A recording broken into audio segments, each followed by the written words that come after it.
Hey everybody, welcome back to Greb's Garage. It's been like 96 days since I've been out here, but you know, sometimes that's the way it goes when you've got 17 projects on the go. Parts came in. I got oil pump seal that'll go in that bad boy there. Got a new water pump down there.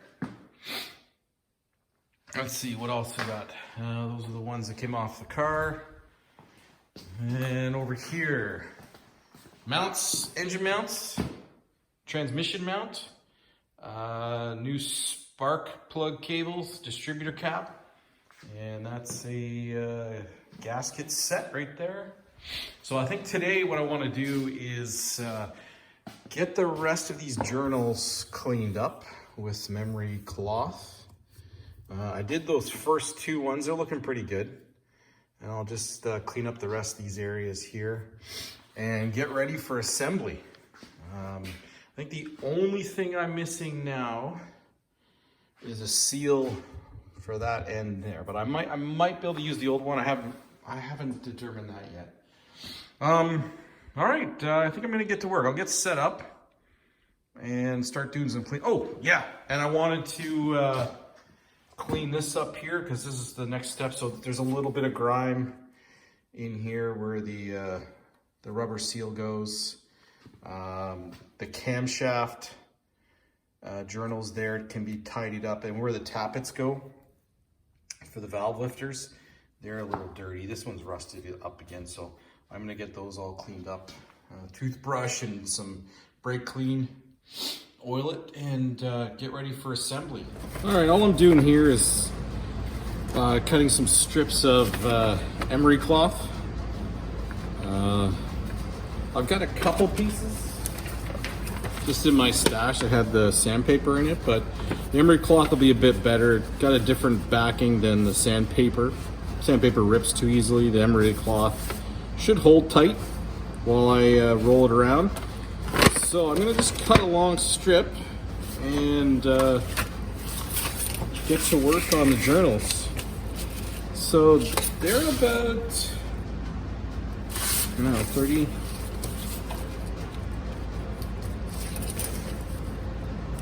Somewhere around there. We'll go a bit smaller.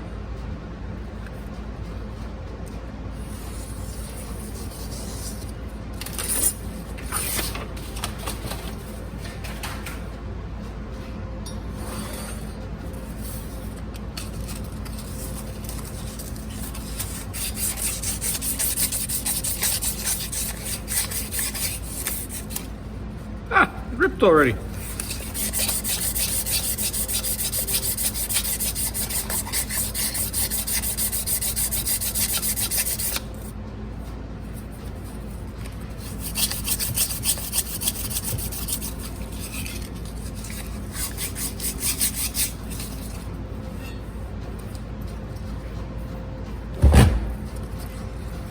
See the difference. I'll do the end one here. So I'm gonna do that guy. And just for a few seconds with this, you'll see what this can do.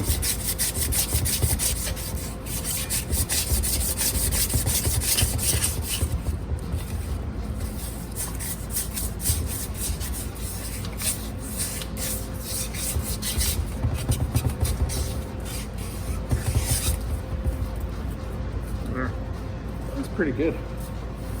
All right, well, I'm gonna spend the next few minutes just tidying up the rest of these guys. And then I'm gonna move over to the block and start cleaning in there and get ready to put this in. That's exciting. All right, let me get to work.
I'm just starting to clean out the block.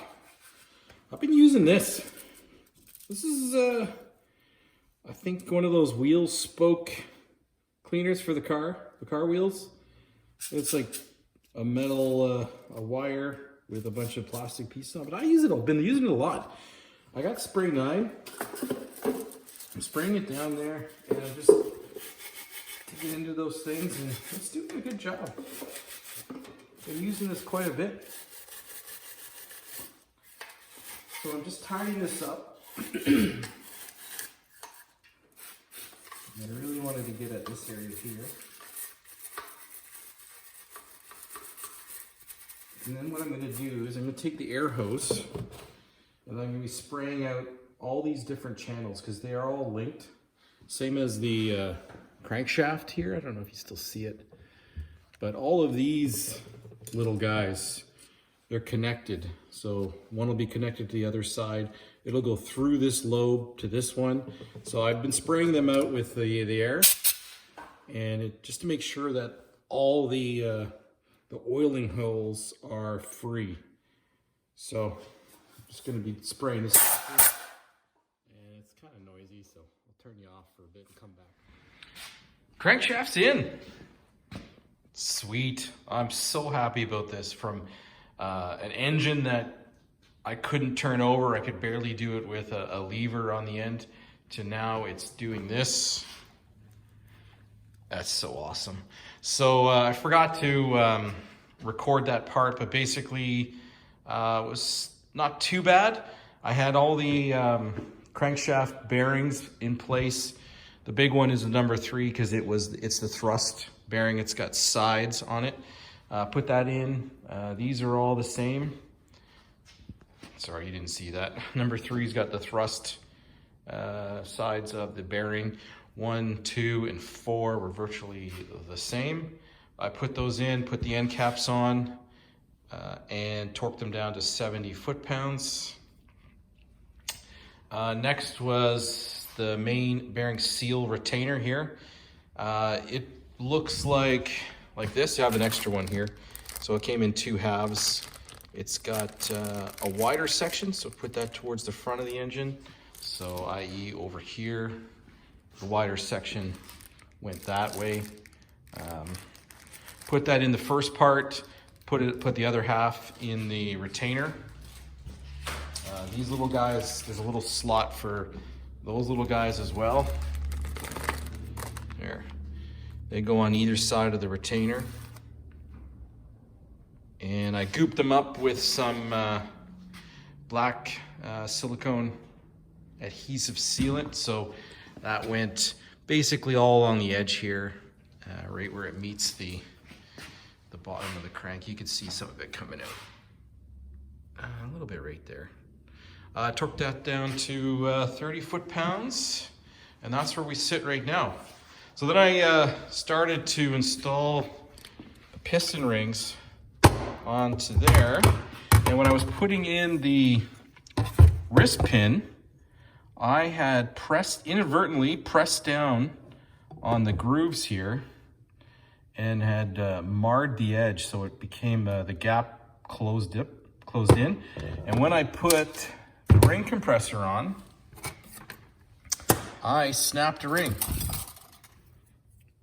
Dope. So a few days later, I went on Rock Auto, got some 30 thou oversized rings to match the pistons. I'm about to, they're all in the bags here. So 3 is the oil ring, the scraper, and the two edges. 2 is 1 and 2 are virtually the same, I believe. And there are the actual piston rings. I'm just about to check the end gap.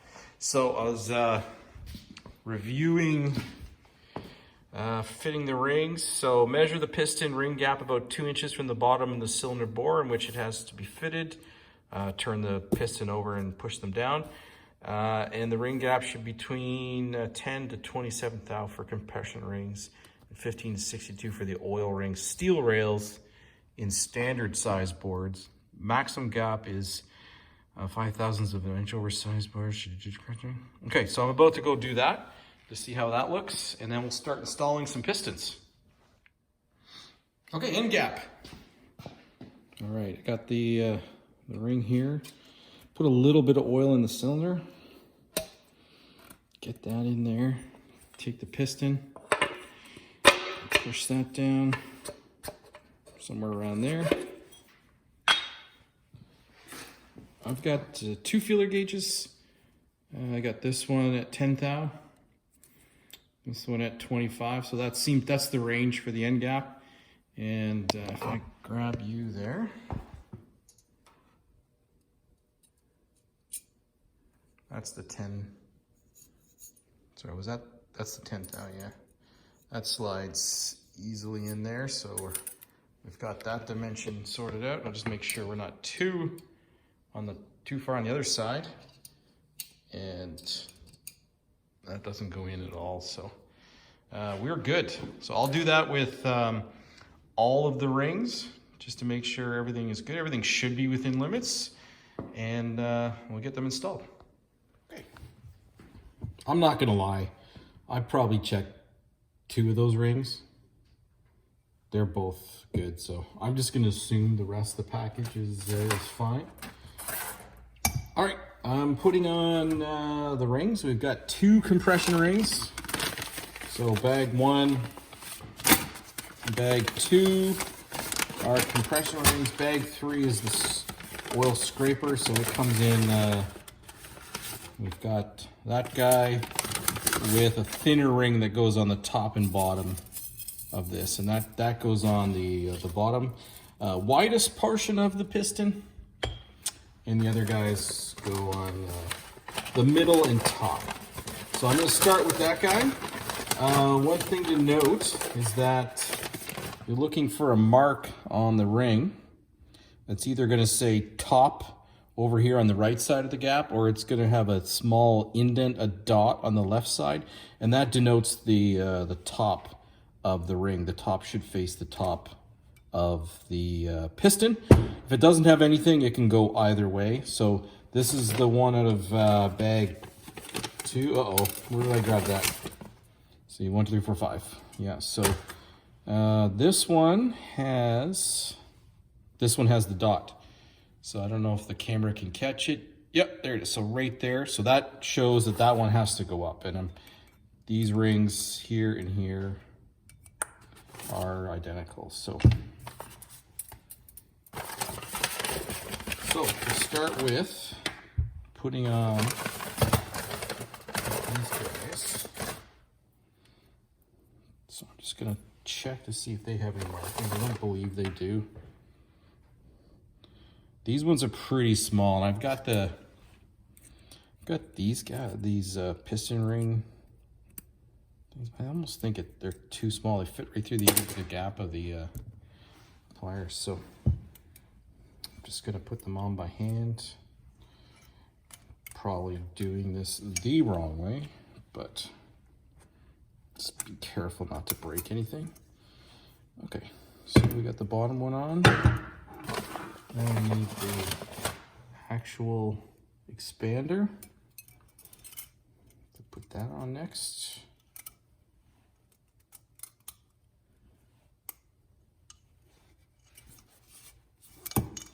Come on, get in there.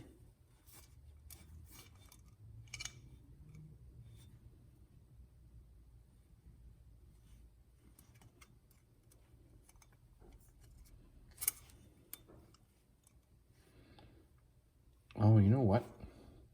These have tabs on them. So, at the back of these, where's the thing? There's just a little indent here, right where my nail is. And the ring itself is going to sit on that. So I read that in the instructions, and I wasn't sure what they meant. But that'll sit right there on the ring. It won't go. So I'm going to install that now. Probably going to... All right, so I just put the expander part on here. One of the things the instructions say to do is to make sure this 2mm oil ring installed with the gap towards the top of the piston. So what they mean is that gap there. I keep messing up with the camera here. That gap there goes to the top. All right, so now I'm gonna try to get these guys in without scratching up these brand new pistons. Come on. There's probably people that are much better at this than I am. Oh, there's definitely people that are better at this than I am. Oh yeah, there's a good scratch. That's awesome. Okay, so. All right, that one's in the top. I like that. That looks good.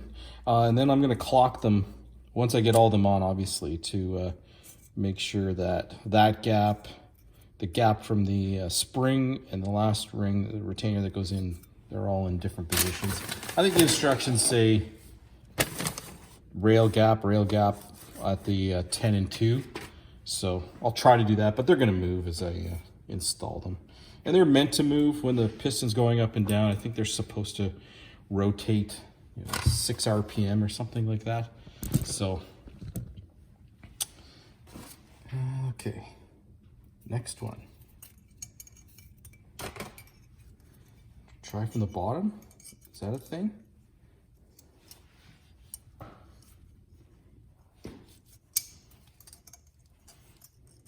The greatest fear is breaking another one.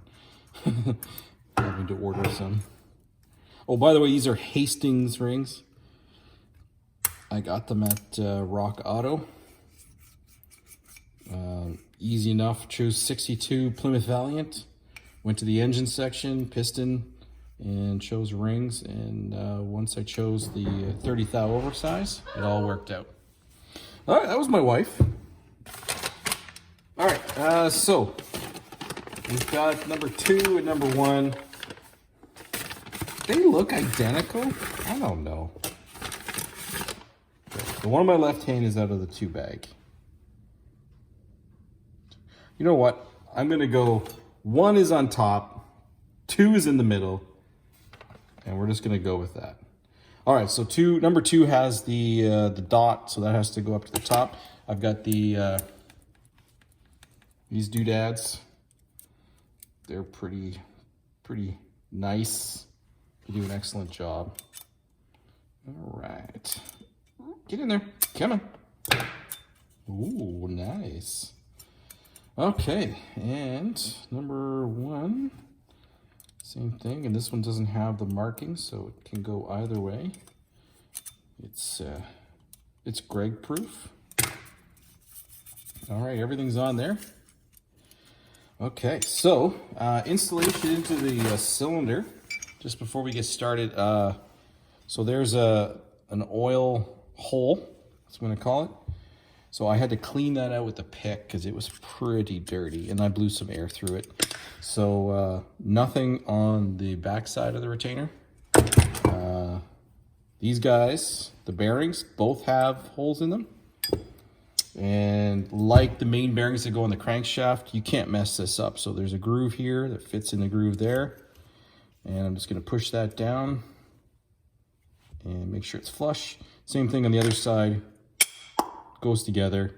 We'll put a good amount of our Ultra Slick lube, and Bob's your uncle. All right, so I got the compression ring compressor here. This is going on the number 1 cylinder. Here we go. Ring compressor on. It's been tightened down. I didn't break a ring this time. Put some assembly lube on the piston. One thing what I was trying to get at earlier was that oil hole has to face the left side of the engine. So this is the front, this is the number 1. This will be the left side of the engine. We're gonna throw her in like that. I should probably take out my flashlight that's been down there. That's a good idea. I'm gonna rotate the crank a little. So it's gonna meet up with the, and then we'll flip it over and get it all tightened up. All right, wish me luck. Careful.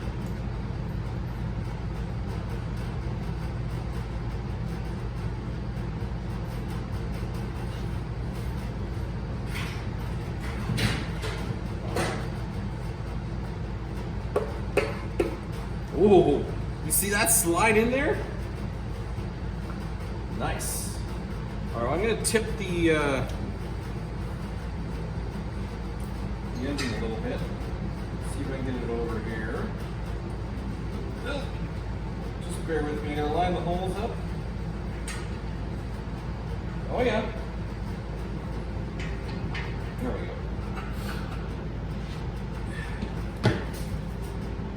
Looking good.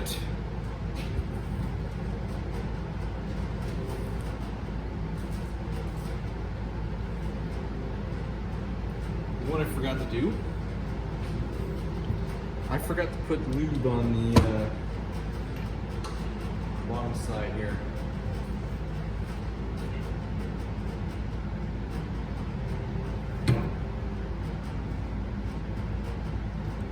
Ah, this stuff is gooey, I love it.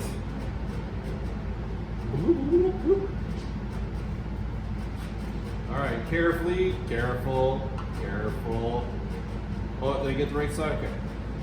Oil hole, left, F for front. Someone's got to watch me. All right. Now,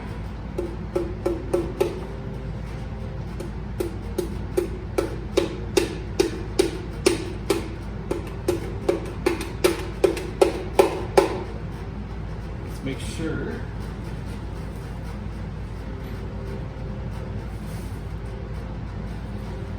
Everything looks good there.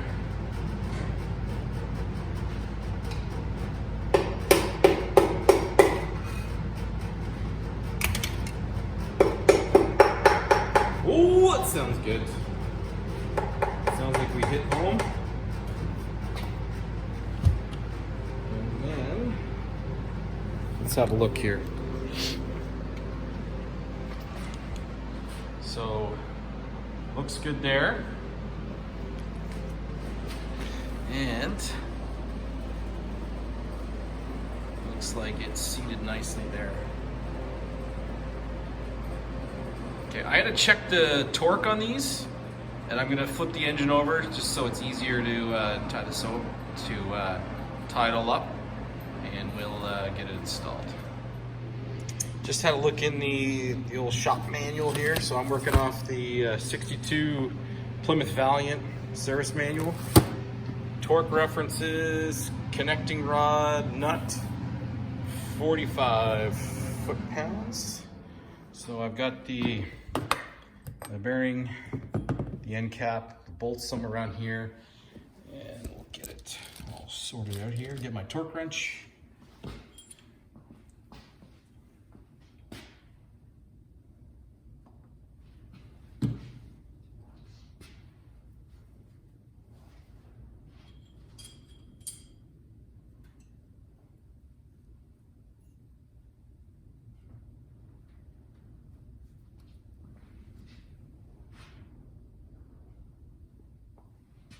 I've only got one bottle of this. I want to be generous with it. I don't want it to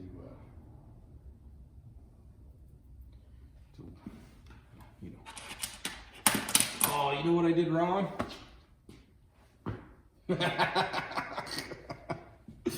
Okay.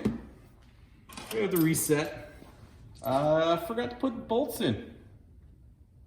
All right. That's why somebody's got to watch me. All right, stand by. All right, take two.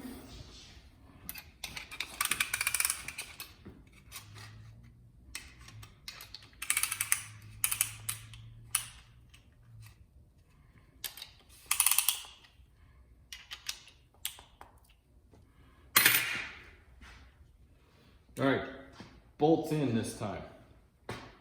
Okay. Hole, left, front.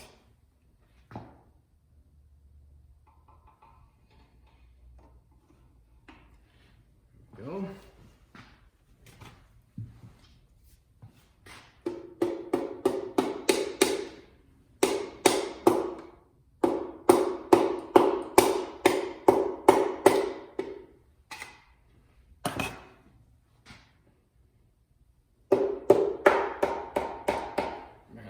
like it hit home.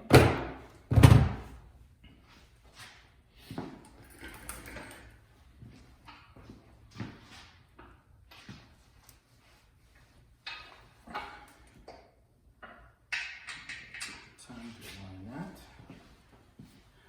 that. Okay, that looks good. Okay.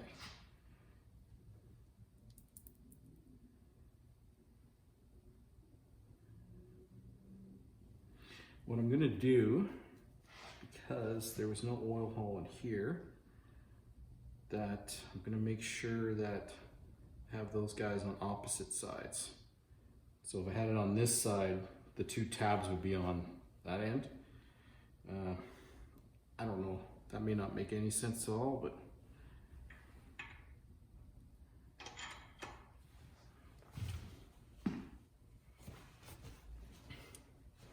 all right, let's just see what we're doing. So I just put the end cap on, number one, and get the bolts.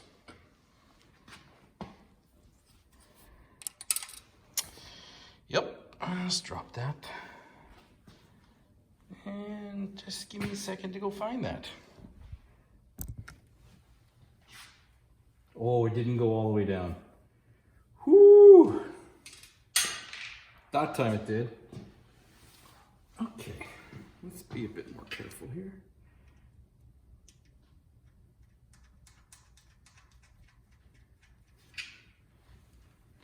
Are you even seeing this? I think you are.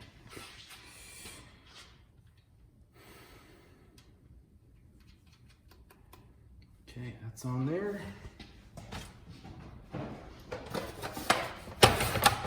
Oh, I just broke my torque wrench. This is a bad day.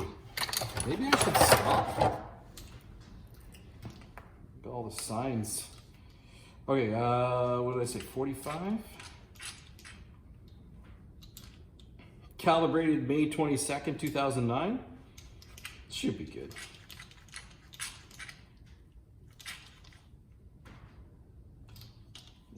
Let's see, 45. Oh, that was too much. 45. Okay, now we need an extension. What is that? Is that a half inch? I'm going with a half inch. Everything else is either half inch or 9/16. Wrong. Next one up. 9/16. Is that what I was saying? If it wasn't, yeah. I'm just gonna snug that down. Snug the other one down, and then I'll torque it.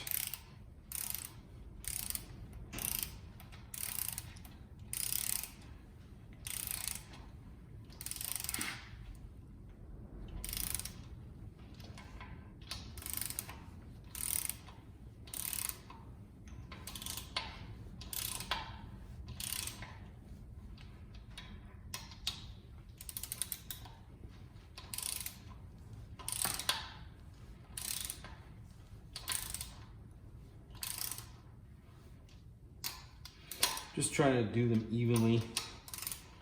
This one here has a few more threads showing.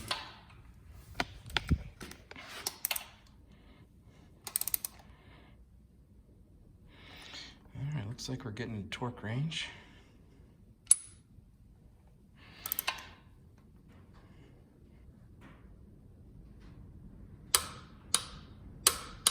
Good.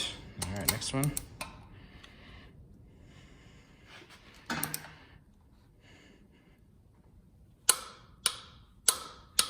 Nice. Okay. I'm gonna do that 5 more times, and we'll get it all together.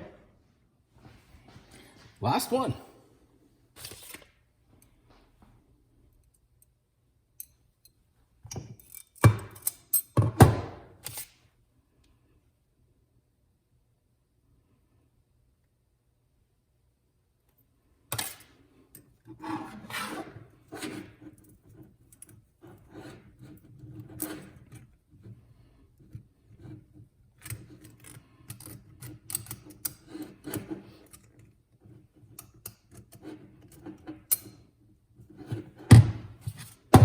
doing this one upside down.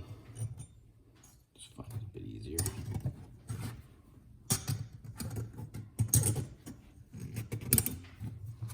Okay,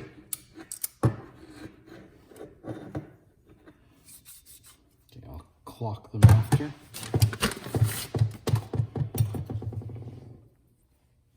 I find that dot's hard to see. So I've been running my hands with some oil on them.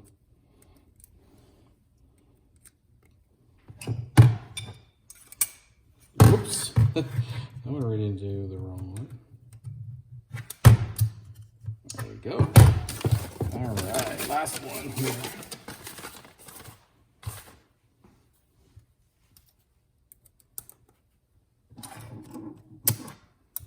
Good. Okay, so we'll clock them properly. Just make sure the two compression rings are apart. And then the oil, I'll put that at 10 and 2 and away from the gap, which is right there. So just move it a bit more. Good. All right, compressor. That thing's been going crazy on me.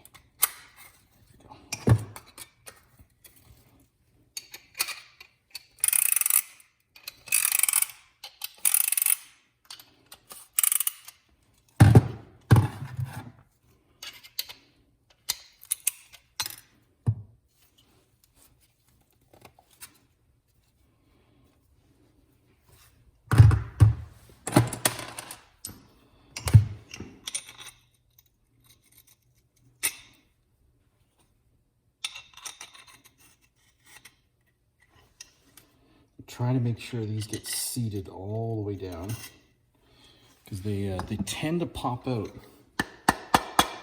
when they get into the cylinder. Well, they have been for me. There, that sounds seated. Okay.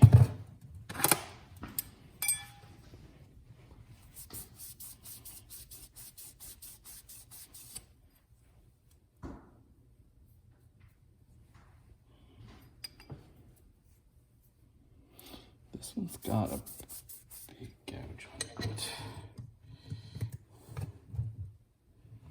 Okay, hole is visible.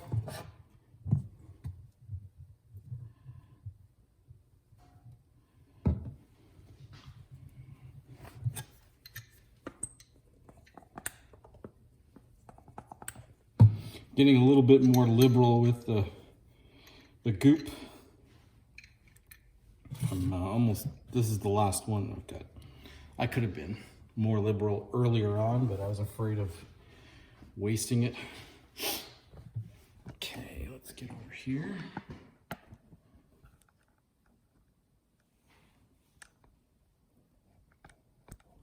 Let's try and get the camera set up. There we go. Okay, so here's the front of the piston, the F. And what I'm doing is just taking the goop, just dropping it down onto the journal. There.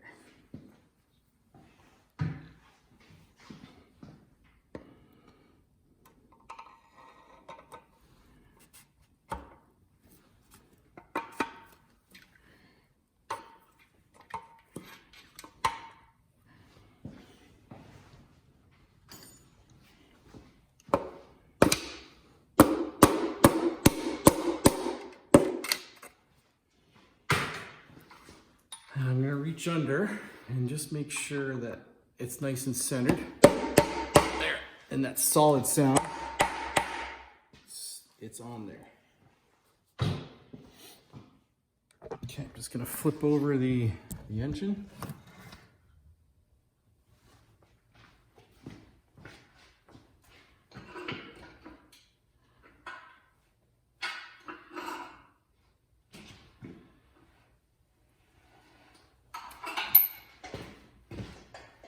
Hole never lines up.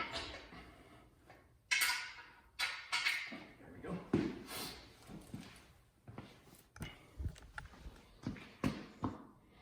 Okay, so there's the last one. Take a little bit of the goop.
nuts.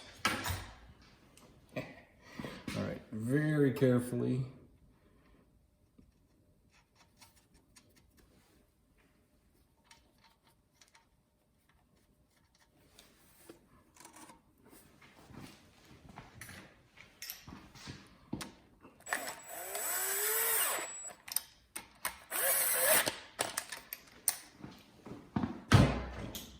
Okay, back to 45 foot-pounds.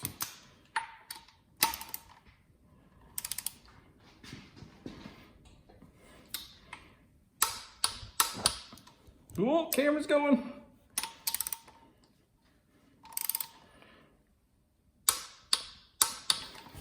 Done. Reset that torque wrench. All right. Pistons are in. Now, one thing that I wasn't expecting is something was very difficult to do was to turn the crankshaft. As I started to get more pistons on, the friction increased. And as you can see, I've got no bolt there to put a socket on and turn. So first I started with a pair of adjustable pliers, and with this t-shirt, try to turn it. That worked for the first two. After that, I had to put a couple of bolts in where the flywheel torque converter attach and just start reefing on it with a lever. So, okay, so next time we get working, we're going to be doing the, I'll put the oil scavenger, which is in there, getting cleaned-ish, and we'll get the oil pan on, and if there's enough time, perhaps we'll get over there to get the cylinder head on. All right, see you next time. Bye.